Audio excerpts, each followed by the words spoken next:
तो आइए जानते हैं अक्षय तृतीया की कथा क्या है। अक्षय तृतीया की कथा के अनुसार प्राचीन काल में एक धर्मदास नामक वैश्य था।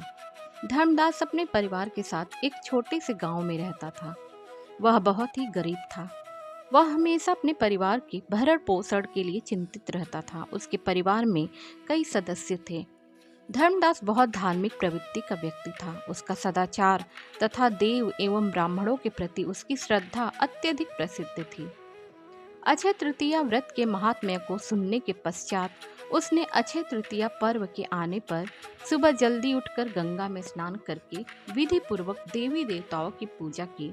व्रत के दिन सामर्थ्य के अनुसार जल से भरे घड़े, पंखे, जौ, सत्तू, चावल, नमक, गेहूं, गुड़, घी, दही, सोना और वस्त्र आदि वस्तुएं भगवान के चरणों में रखकर ब्राह्मणों को अर्पित की। यह सब दान देखकर धर्मदास के परिवार वाले तथा उसकी पत्नी ने उसे रोकने की कोशिश की।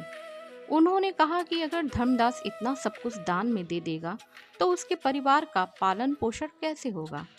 फिर भी धर्मदास अपने दान और पुण्य कर्म से विचलित नहीं हुआ और उसने ब्राह्मणों को कई प्रकार का दान दिया।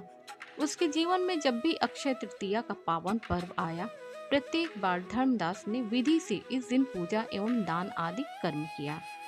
अनेक रोगों से ग्रस्त तथा वृद्ध होने के उपरांत भी उसने उपवास करके धर्म, कर्म और दान पुण्य किया। यही वैश्य दूसरे अगले जन्म में कुशावती का राजा हुए। मान्यता है कि अक्षय तृतीया के दिन किए गए दान पुण्य व पूजन के कारण वह अपने अगले जन्म में बहुत धनी एवं प्रतापी राजा बना।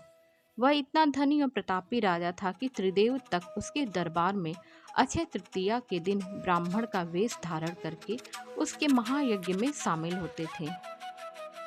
अपनी श्रद्धा और भक्ति का उसे कभी घमंड नहीं हुआ। वह प्रतापी राजा महान एवं वैभवशाली होने के बावजूद भी धर्म मार्ग से कभी विचलित नहीं हुआ। माना जाता है कि यही राजा आगे के जन्मों में भारत के प्रसिद्ध सम्राट चंद्रगुप्त के रूप में पैदा हुए थे। जैसे भगवान ने धर्मदास पर अपनी कृपा की, वैसे ही जो भी व्यक्ति इस अक्षय तृतीया की कथा का महत्व सुनता है और विधि विधान से पूजा एवं दान आदि करता है, उसे अक्षय पुण्य एवं यश की प्राप्ति होती है। जय श्री हरि।